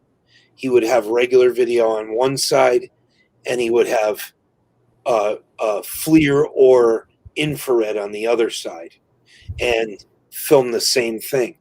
On the FLIR side, he would have, I don't think his was FLIR, I think it was infrared, and this glowing ball would come in and just stop, and it was just hovering there.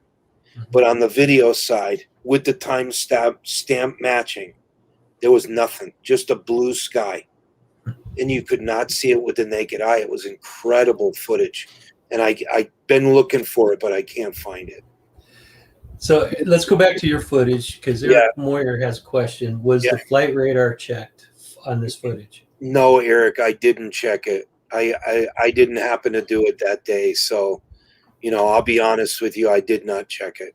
But you could still go back and check that, couldn't you? You have the date and time on this. Yes, but you know, like I said, I didn't check it for the fact that with the blue sky, daytime, I can see anything that passes over there. And as this was filming and I was catching it, I couldn't see anything with my eye, so I didn't even... Scott, but you got these debunkers out there, man, that like to take apart every piece of footage out there. You got to have the data to back it up, right? Man, I'm getting debunked. That's a great question, Eric, man. Keep those coming. Got to keep Scott. Eric, I usually do check it, though. If I have something that's questionable, you know, I'll go and I'll check it. So you're correct. All people should be, if they're filming, they should be checking that. Yeah, absolutely. And then Jack Ryan says, it's a great question. I've asked you this several times myself, but when is the book coming out, Scott? In the Field, the book. You know, I started it, and it's like 2 chapters in, and I just keep kind of adding little things to it, but I don't know. Maybe, maybe my kids will find the manuscript someday and publish it. I don't know. So The book is his life's work, man. He's just, he posts everything over there on In the Field, and he's started posting more on Twitter, and he's got his YouTube channel. I get what you're saying, though, Jack. I think a book would be a great way to just to bring awareness to the work that you're doing, and give some people something that they could hold in their hands and use as a field manual almost.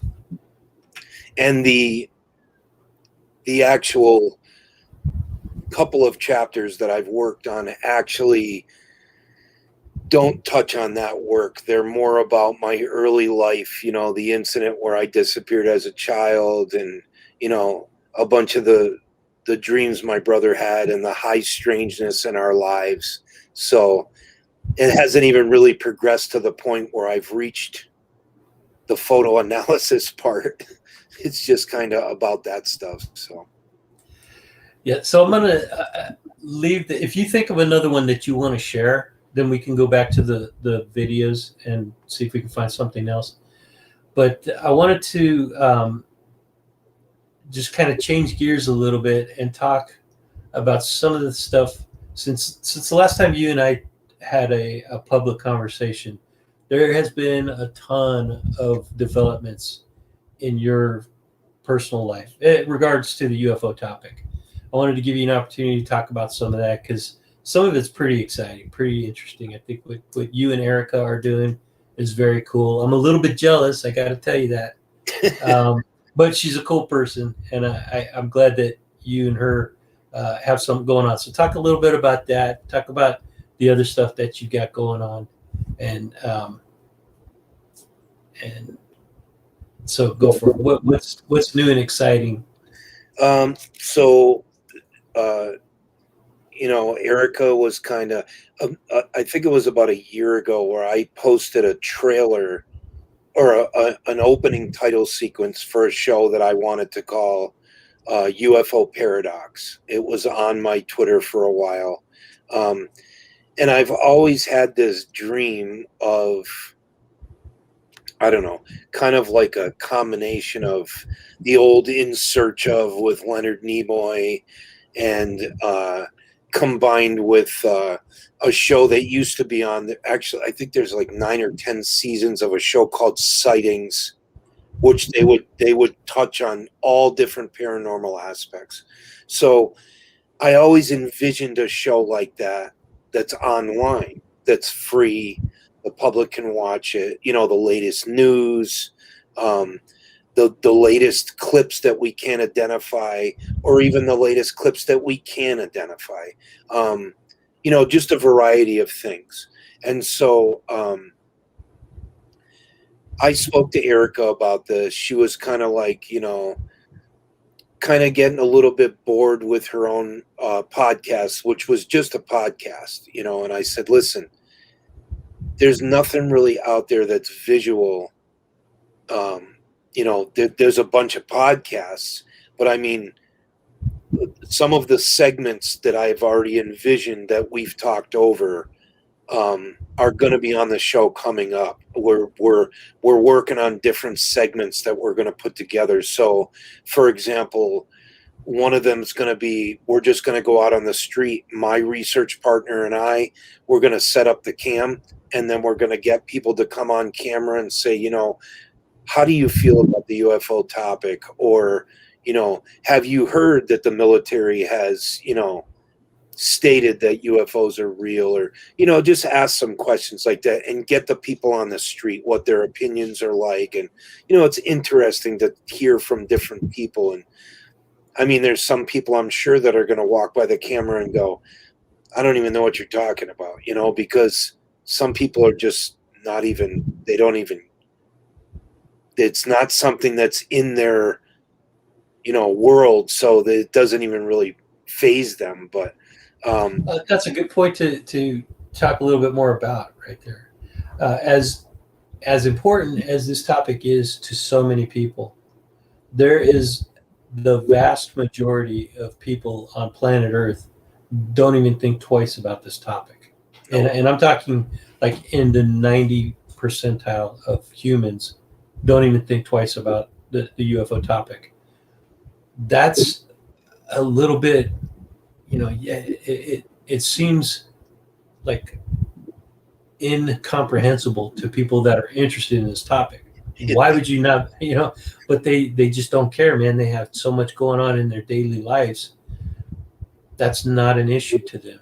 And that's why when people get caught up in these back and forth arguments about I'm right, you're wrong type of thing, it's in the bigger scheme of things, man, in the bigger picture of the world, that is irrelevant. right. So it's not irrelevant to the people that it's important to, but to the vast majority of people, it really still is. And we're trying to change that, I kind of look at it as, and I've used this example before, where let's say somebody's into paintballs. Yeah. They love to shoot the paintballs. They go into the arenas that are built for that. They've got the equipment and the pads on, and then you got the guy over here that's looking at them going, why are you doing that? Why, what is the interest in shooting each other with balls of paint? And it, to me, because I am somebody who's super interested in this subject, I feel like it's hard to get somebody who's not interested to say, hey, did you hear about those UFOs? And they have no idea. I mean, I could approach people right in my own family and say, you do realize that they just released a government report on UFOs, and they don't even have any idea. They have no idea that that's even going on. So, or if they do know about it and you ask them, hey, do you want to read that? Oh, no, I don't have time for that. I know that the report's out there, but I don't have enough interest in it to read it. It's only 9 pages long, man. Read it. No, I don't have time for that. Yeah, it's no biggie. Don't worry. Yeah. That was a conversation I actually had with somebody in my family, and I won't say who, but not everybody is as interested in this topic as we are. That's just the bottom line. That's for sure. Okay, so continue with the, it's really exciting what you and Erica are going to be doing on her channel. I look forward to seeing the changes. Now, her show, is it Friday nights? Yes. Is it every Friday night? At what time? 4 Pacific, 7 Eastern. Cool. Okay. So now we gave her a really good plug. The 5 people that are watching this will know about her show, and I'll watch it. I'll be watching it because you're on there, and Erica, she's cool too. But I'll be watching it mostly to see what you bring to the show. Yeah, she's a good woman. She's rubbed a couple people the wrong way, but to me, when I met her, she came in the field, and I had already seen her on TV. I saw her a bunch of times on the Travel Channel and History, and I was like, oh, this is Erica Lukes from the TV show. And we kind of got to know each other, and she's not afraid to throw her opinion out there. So if she thinks that somebody's trying to scam somebody, she's not afraid to say it. And this, unfortunately, with some people have caused them to say a few bad things about her. There was a podcast last year Not going to mention the name of it. He called her the B word. He said if he ever met her, he was going to punch her in the face, And so, it's just ridiculous. I mean, she's suffered a lot of, backlash for her opinions, and things like that. And so her and I we bonded, and we talk on the phone all the time. And so we began to talk about trying to beef up her show. And I said, you need to go visual. Just drop the whole podcast thing. Go visual. We can pull up visual aids for people to illustrate the things we're talking about, the cases we're covering. We can, like I said, live interviews. And so, different things. Like I'm working on there's a woman that lived in my town about a mile from here. Famous case. Her name was Stella Lansing. And if anybody's out there listening, I'm sure some of them may know who she was. So in the 60s and the 70s, she was passing by this local cemetery that's up near a lake about a mile from here. She saw this ball of light moving through the cemetery. So it scared her badly. So she got a hold of a camera and she said, I'm going to go back there and I'm going to prove to people that I saw this, because she was telling her family, they thought she was crazy. There's a few videos out there about her right now. And one of them is an episode of Sightings. The Sightings crew came to Palmer. They did a whole episode on her, and you can find that on YouTube. The footage is not the greatest, but you can see what she was capturing. So she captured a bunch of really strange anomalies. They couldn't explain them. Some of them are just they're very unique and weird, just weird stuff. And just want to give Jack Hetfield a shout out. Thanks for your post, man. They call me the terror of the chat. I love this show, but I will speak my mind. And absolutely welcome to speak your mind as long as it's respectful, my man. For the love of Christ, my mark on this world will be made, but not here in this chat. I will be good. Love the show. Thank you, Jack. Much appreciation to you, man. Yeah, so I got to know Stella a little bit before she passed away, and we spoke on the phone a few times, and this stuff haunted her. It was haunting her whole life, and it got to the point where this psychiatrist, I think he was a psychiatrist, he began to get into the paranormal world, and he wrote a book which has a whole chapter about her. I can't remember the exact name of it. I think it's the UFO Enigma. No, that's not it. His name was Berthold Schwartz. And he began to travel out here and spend time with her. And he witnessed a bunch of the stuff with her. So I've already gone to the spots where she's been and she filmed, trying to capture my own anomalies. Haven't got anything yet. But, we'll be going back there. But anyways, the stories that are online, some of them are inaccurate. It tells she captured stuff in the wrong town. It tells the wrong years that she was doing stuff. So what I'm trying to do right now is track down a couple of her children, and because they were well aware of what she was doing. And then some of the neighbors, the people who live in the house now, when they moved in, all of her material was stored in the garage. 8mm films. She was hugely meticulous on writing everything down. So she labeled everything, where she caught it, date, time, everything. Kept meticulous notes on everything. She had boxes of material. So the last I heard, that this material got ruined in the garage, and I don't know if it got thrown away or not, but it was a lifetime of work that she had done. So I'm trying to contact these people, and I've friended a couple of them online to see if I can talk to them. Unfortunately, they haven't accepted it. They don't know who I am.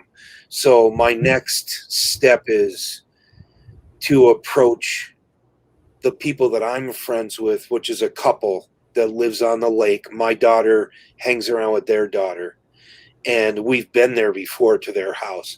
Their house abuts Stella's old house. So I'm going to see if I can get them, because they know them, to see if they'll go over there with me and just talk to them. And if I can get some interviews, because I'm curious as to if there's any activity still going on in that home or around that home, and then the factual stuff, we're going to straighten that out. And we're going to do a short segment. It's probably going to be about a half hour. So it'll be made for Erica's show. So Awesome. I'm gonna be creating segments like that so they can be inserted in the show, so we can have some variety. That's awesome, man. Yeah, it's definitely going to add a new dimension to what she does over there, and because I do know that she likes to take on some of the more controversial topics within the UFO uh, conversation, as well as, I mean, I don't want to do I don't want to spend too much time talking about her show. I'm more interested in hearing about what you got going on outside of that. Um, but it sounds like a lot of what you're doing is focused on creating new content for that program, which is awesome. Um, Now, her show, just for everybody who's interested, is UFO Confidential with Erica Lukes. No, It's on classic. UFO Classified. Oh, I got it, man. I'm sorry.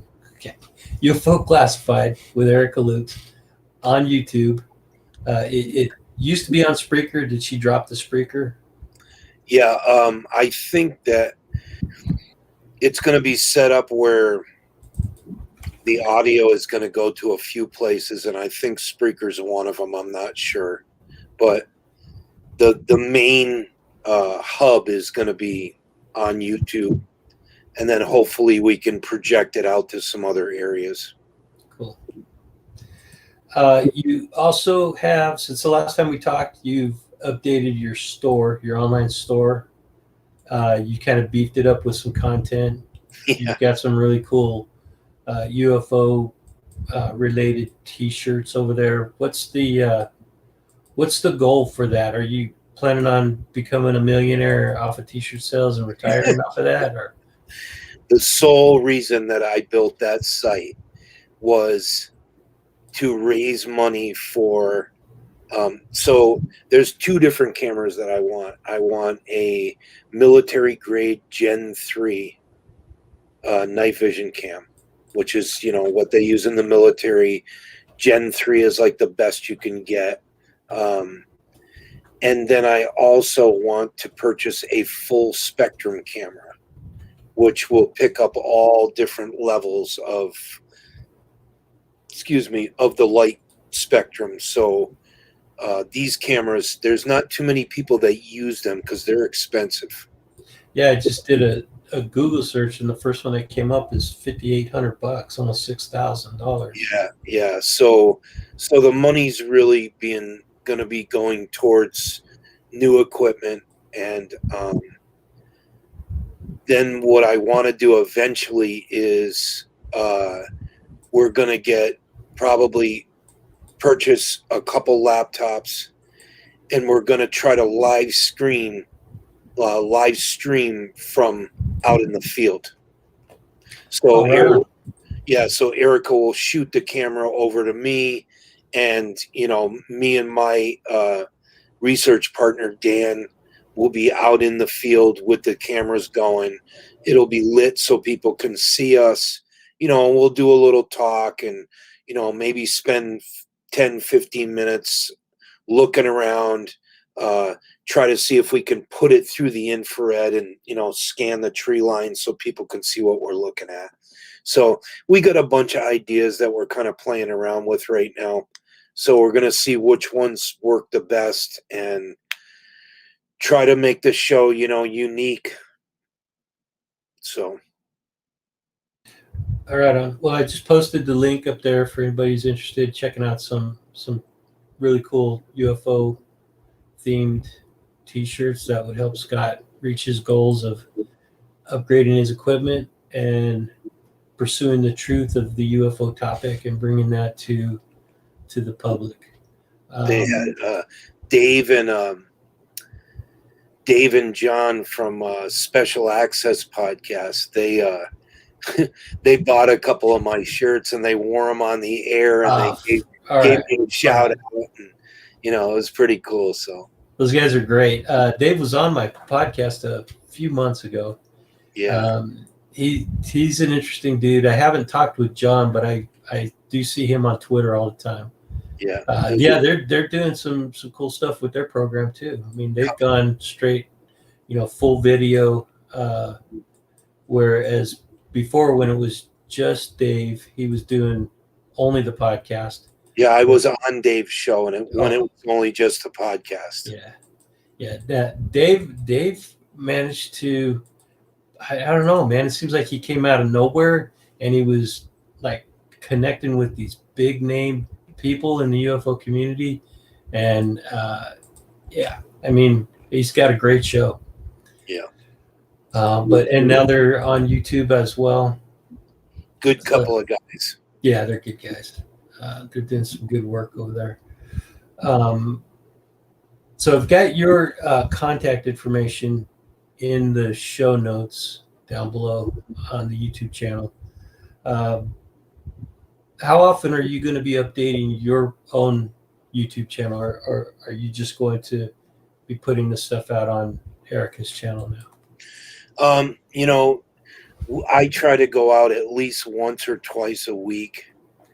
And so, what you're seeing on there is, things that have been captured that are a little bit like questionable, like there's one on there where it's I thought it was a shooting star, but the problem with a shooting star was it came down and it had a curved path. Yeah, that's strange. And so I sent it to a couple different astronomers, and they said, you know what, it's not a shooting star, because there was no fragmentation, there was no tail, and I caught this in an area where there was other sightings. So to me, it was a shooting star. Mm-hmm. But when they told me that, I said, well, I guess I got to step back and question it, because now, don't get me wrong, there are records on meteorites with a curved path, but it's very rare. And I don't think anyone's ever caught it on video. Not that I know of. I searched and searched. I couldn't find it. I found some old documents of a guy who was an early astronomer in the 1800s that wrote a book, and it covered meteorites with a curved path. So there's very little documentation on it. Most, almost all of them, straight path, they burn up, boom, they're out. But any kind of deviation from the path is just, it's anomalous. It's very weird. So both astronomers told me there was no fragmentation. It doesn't look like a meteorite to them. I have no idea what it is. So, well, the cool thing is that you're submitting it for almost like a peer review from scientists. Yeah. And you're not just putting it out there and saying this is a UFO. You're saying this may be a UFO, and there are scientists that are backing me up and saying that they don't know what it is either. I encourage everybody to go subscribe to your channel, your YouTube channel as well, because you're going to continue putting new stuff up there as it comes out. Yep. And then Jack Ryan had a little bit of an off-topic question, and I thought it was a cool reference, so I'm going to talk about it. Just saw the 2018 movie called UFO, loosely about the 2006 Chicago Airport UFO incident. Gillian Anderson from X-Files. It was decent but poorly executed. Did you see it? I did see it. I did. What did you think, Scott? I didn't like it. Really? Yeah. I Well, loved it, man. I thought it was really, really good. yeah, I thought it could have been done better. I mean, We can agree to disagree, my friend. yes, we can. Yeah. It wasn't perfect. It was a slow-paced movie, but it was all about the math, which was really intriguing to me because you don't see a lot of movies about that. Right. I felt like it was a little bit less. It was similar to, in some ways, the new movie Arrival. In some ways, it was similar to that. Oh, I love that movie. But just in a different context. It was kind of slow paced. I think they were doing that intentionally. But it was excuse me. It was all about this kid trying to figure out through math what was going on, and he did figure it out. And I really dig the Men in Black element that was involved in that. That was done so subtly, but it was like they were like sitting back watching what this kid was doing, and they were just like they knew what he was doing, and they were just letting him do it. And I thought, man, that's probably the way they really do stuff, right? I mean, I don't know anybody in the CIA, but I would imagine that's probably the way they do that stuff. Sit back and monitor everybody. Yeah, good reference, Jack. So I'm going to tell you my two favorite UFO movies. Go for it. And these two movies are closest to the facts than any UFO movie ever made. So the first one came out in 1975 with Estelle Parsons and James Earl Jones playing Betty and Barney Hill. I think it's called The UFO Incident. It was made for television. Great movie. Not so great special effects, but it's 1975. And they weren't Spielberg, so but it's pretty much sticks to the story. It doesn't like go overboard or And then the second one, I believe it was in the 90s, they made a movie for Showtime called Roswell, which had Martin Sheen in it, Kyle MacLachlan,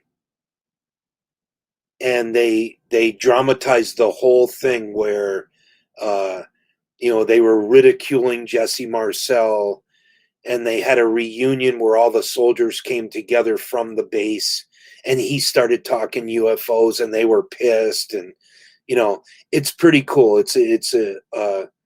They dramatized some of the stuff like the crash UFO, and they're not two very well-known films, but those were two of my favorites, probably because they stuck closer to the facts than other movies.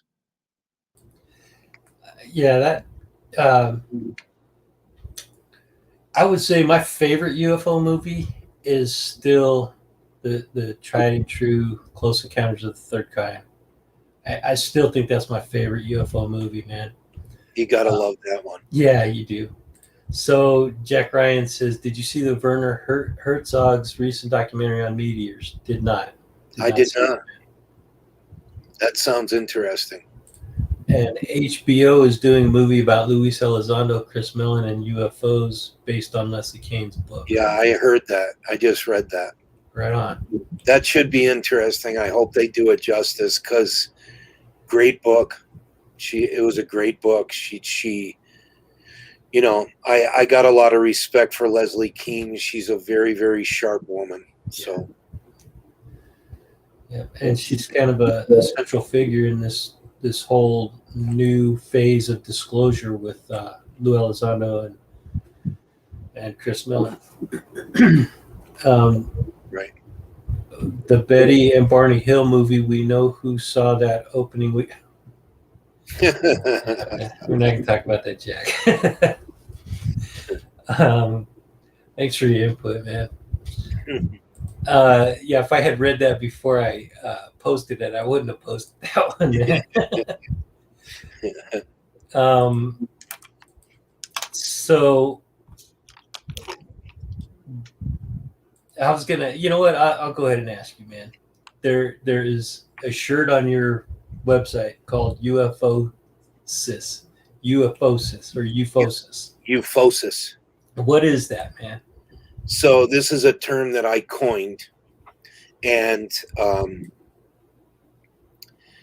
as the years went on, and again, I'm not going to name any names because this happens to a lot of people. So there's this phenomena within ufology where someone will have an encounter, okay, or they'll have a legitimate sighting, and it does something to the person.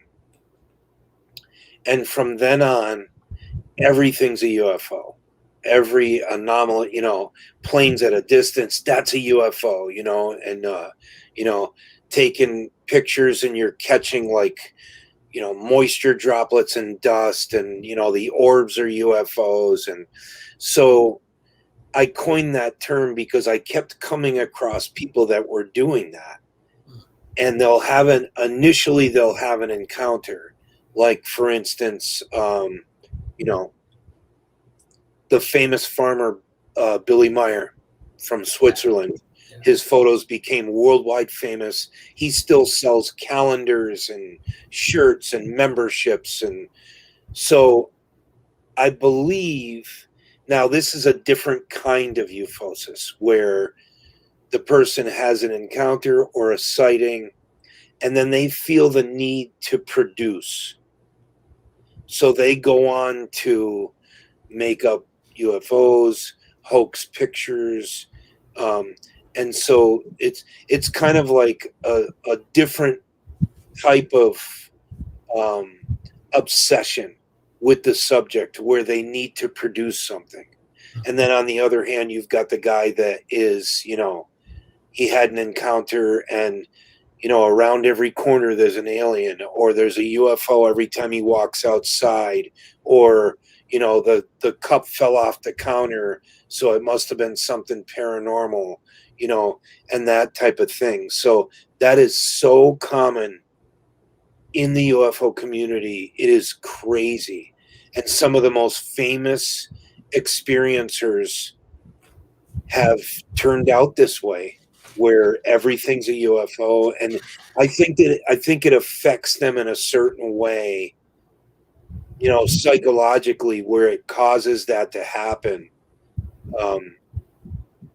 But it's so common. You can go back through the literature and, find dozens of them. I think even people like George Adamski, who, was a famous from the contactee movement back in the 50s, where it's possible that he did have an initial encounter. And from then on, he was taking pictures of lampshades and, aliens out on the hill, and in the distance, and it was so blurry, you really couldn't even make out any kind of figure, and, just things like that. So that's where that term came from. So Jack has this. He made this reference to the Seattle windshield pitting incident. I'm not going to do it justice to repeat what that is, Jack, but if you want to come on, I'll send you the link to jump on, and you can explain to Scott what that is. If you don't know what that is, Scott. I do remember that case. Oh, okay. So do you want to elaborate on that one? I don't remember all the details, but yeah. I do remember that a bunch of cars, they had all these pits in the windshields of a bunch of cars, and they couldn't explain it. And I just, it's been so long, I don't even remember the details. Yeah. So, Jack, you let me know if you want to come on and explain what that is, because it's an interesting phenomenon, which occurred over a couple of weeks period, and I'd be happy to let you have a little bit of airtime to explain what that is. Just let me know. But I think we're just about wrapping it up here. Okay, he didn't want to come in. He said it's considered an example of mass hysteria or mass delusion originating in Bellingham in March. Police initially believed the work to be vandals using BB guns. Right. And I guess it turned out to be to where it kind of manifested into people who didn't even have the pitting in their windshields were starting to report that they had the pitting.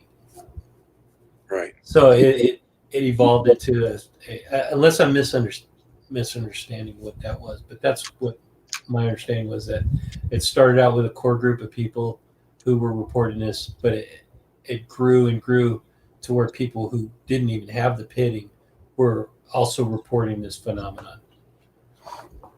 And I mean, he has a point. It's kind of along those same lines with the hysteria, except it's not a mass hysteria. It's kind of like with one person that has their encounter, and then everything's a UFO and there's aliens everywhere, and I mean, it's kind of like a Richard Dreyfuss character where he has the encounter and then starts building the giant devil's tower out of mud in his dining room, because he's so obsessed with it, kind of along those lines. Yeah. So Jack posted the link, and I went ahead and shared it. So if anybody wants to go look that up, it's on Wikipedia, which is gospel. I mean, anything that's on Wikipedia is 100% truth. You can believe everything that's out there, right? No, that's not true. Don't believe everything. If you start there, that's okay, but do not end your research on Wikipedia.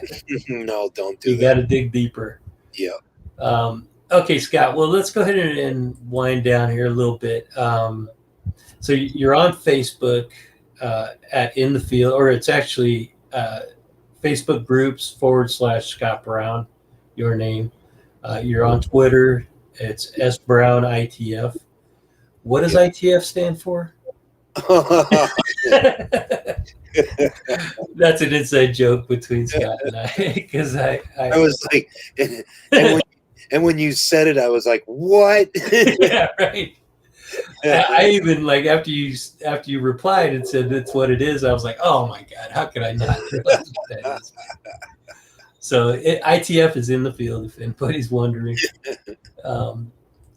And then the YouTube channel and the UFO Wear on Creator Spring. That's how people can reach out to you. And Scott doesn't mind talking to people on Twitter, but if he doesn't agree with you, he's gonna say so. So yeah, reach out to him on Twitter, reach out to him on Facebook. Join that community over there on Facebook, man. Those guys are doing some really good work. That should be my next shirt. It's gonna say "We can agree to disagree." There you go. There you go, man. Is there any final thoughts you want to leave people with, Scott? Just to wrap this up. No, I just like I said, if you're gonna go out there and you're gonna hunt anomalies, just look for the characteristics and behavior that doesn't fit, things that are known, and if you get something like that, bring it to somebody who's looked at a lot of this stuff. There's a bunch of us out there. I'm not the only one. You can also send it into MUFON and have those guys look at it. I think New Fork does take submissions too. I'm pretty sure. I don't know for sure, but I think New Fork is more of just a data collection site. I don't think that they actually do investigations on it anymore. Oh, okay. Yeah, but I could be wrong. If I'm wrong, yeah, because I Peter, apologize. yeah, Peter Davenport. I think he's getting up there. I think he's 70 something years old now. So he's been running that forever. Right. But I think I heard an interview with him where he says that it's more of a data collection site now but it's still available to the public. So if people want to go investigate, then they could go find a case, contact the people, and follow up on that. Yeah, and there's also Ted Rowe with NARCAP. NARCAP, yeah, that's another one that's really out there. Yeah, that's an inside joke between Jack and I, and that's about the dogs next door that go on. They go on their little tangents. So you know the ending of Old Yeller, right? Yeah.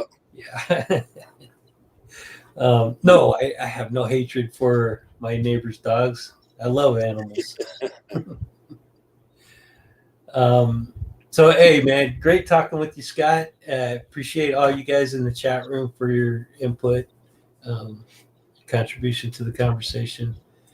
And you and I have to do it again real soon, Scott. I mean, it'd be fun if we could do it more often, but it's, the last time we talked, it's been a while since we talked. Yeah, I mean, anytime, Andrew. I love coming on your show. Cool. Thank you, man. I love having you on here. So we'll do it again soon. Excellent. All right. And everyone, have a good night. I'll talk to you guys. I'll see you guys soon. Oh, tomorrow morning, 11 a.m. Pacific. I have a British author, UFO researcher named Graham Rendall. He's been on the show before. Yep. And he's doing a book on Foo Fighters right now. So we're going to talk about Foo Fighters tomorrow. Graham's a good guy. Yeah, he's a good guy. And he and I share a lot of interests in common, including the Cold War, nukes, UFOs. So we'll have a lot to talk about tomorrow. Nice. All right, guys. Have a good night, everyone. I'll talk to you next time. Thanks, Andrew.